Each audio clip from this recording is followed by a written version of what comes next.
Bab, a ke folë me Naimin, se po thonë se e kanë vra Lilin. A dini ju ndonjë problem që ka pas Naimi me bashortën Liridonën? Një problemi që ka pas Naimi me djalin e hallës së tij Kanonin, para një viti që ka pas disa mesazhe të shkëmbyera përmes telefonit gjithsesi me Biondinën, gruan e Kanonit. Mirë po, e di që Naimi me Liridonin dhe Kanoni me Biondinën janë marrë vesh që kjo gjë të mbyllet me kaq. A dini a ka pas Naimi ndonjë armë me leje apo pa leje? Përgjigja thotë, kur nuk ka pas, i ka urry armët dhe dhunën.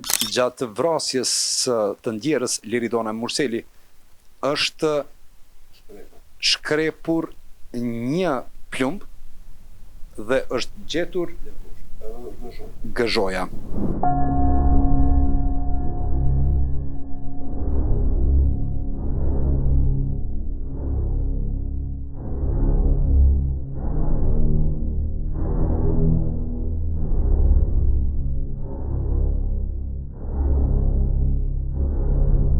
Atëherë, me qenë se mungon dëshmitari Shaban Murseli, pas qëllimit, merr aktvendim,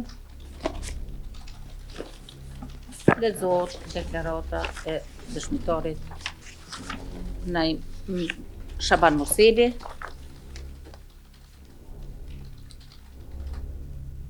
edhe në polici më datë 6/12/2023.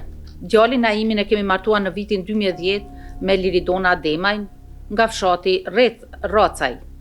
Pas janë martuar dhe kanë jetuar diku pa u bë një vit në Kosovë derisa janë rregulluar dokumentacioni i Liridonës.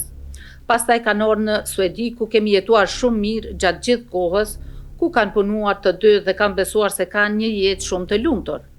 Naimi ka punuar në një kompani për shitjen e reklamave si call center dhe ka punuar edhe në një kompani shumë të fuqishme në Suedi të sigurimeve. Ndërsa Liridona ka vazhduar shkollën për gjuhën dhe pastaj si infermiere dhe ka hapur një kompani të vetën të pastrimit, ndërsa së fundmi në një restorant të Naimit, Lejas Cafe, në qytetin ton Udevalla. Ndërsa që nga ky vit Naimi me 1 qershor ka ardhur në Kosovë, ku ka bler një shtëpi në Prishtinë dhe në shtator ka ardhur edhe Liridona me 2 djemt. Pyetja, a mund të na tregoni rreth rastit se si jeni njoftuar? Përgjigja thot, unë për rast jam njoftuar ditën e vrasjes, më ka thirrë djali i dytë mërgimin dhe më ka treguar për rastin ku ka qenë rreth orës 22, datë 29/11/2023, dhe më ka thënë, bab, a ke folë me Naimin, se po thonë se e kanë vra Lilin. Ndërsa unë jam shokuar nga ky lajm, e kom thirrë gruan time dhe e kom pyetur se çka ka ndodhur dhe i kom tregu. Pastaj, pas pak, jemi bërë së bashku me gruan time Sanien, vllajën Aslanin me gruan Fatmirën, djalin Mërgimin, jemi nisë me vetur, ku kemi udhëtuar për Kosovë diku 40 orë.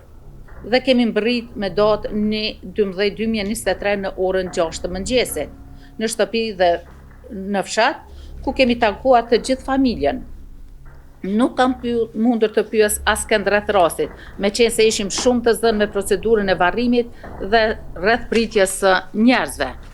Pastaj, pas varrimit diku në orën 16:30, kanë ardhur disa vetura të policisë në oborrin ton, ku e kanë marrë Naimin për Prishtinë. Ndërsa gjatë mbastisjes së shtëpisë nga policia, njëri nga hetuesit e Prishtinës më ka ndarë vetëm në një dhomë ku më ka komunikuar rastin dhe më ka njoftuar se Naimi është i përfshirë në vrasje dhe është i arrestuar. Pyetja, a dini ju ndonjë problem që ka pas Naimi me bashortën Liridonën, që e keni mundur të vreni ose dëgjoni nga familjarë të tjerë? Përgjigja është, unë përveç një problemi që e ka pas Naimi me djalin e hallës së tij Kanonin, para një viti që ka pas disa mesazhe të shkëmbyera përmes telefonit gjithsesi me Biondinën, gruan e Kanonit. Sipas njohurive që unë i kam pas për këtë rast, nuk ka pas diçka më shumë në mes Naimit dhe Biondinës përveç disa shkrimeve dhe fotove jo intime, foto normale, thot. Mirë po, e di që Naimi me Liridonin dhe Kanoni me Biondinën janë marrë vesh që kjo gjë të mbyllet me kaq. Nga ky rast, Naimi kaftof marrëdhëniet me ne në një mënyrë me mua dhe familjen. Pyetje, a keni kërkuar ndonjë lloj dëmshpërblimi në këtë rast apo edhe haraç ndonjë pagesë nga ana e Kanonit? Unë nuk kam ndonjë informatë se Naimi apo familja kemi paguar ndonjë gjë për këtë punë? A jeni ju në njohuri se e kanë pas kërku për divorc Naimi me Liljen? A ka pas kërkesë për divorc Naimi me Liljen? Jo, nuk jam në njohuri. Unë për këtë gjë kam dëgjuar përmes mediave.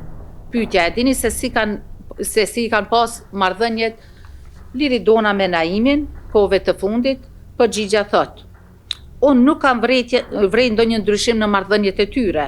A dini, a ka pas Naimi ndonjë armë me leje apo pa leje? Përgjigja thot: kur nuk ka pas, i ka urry armët dhe dhunën.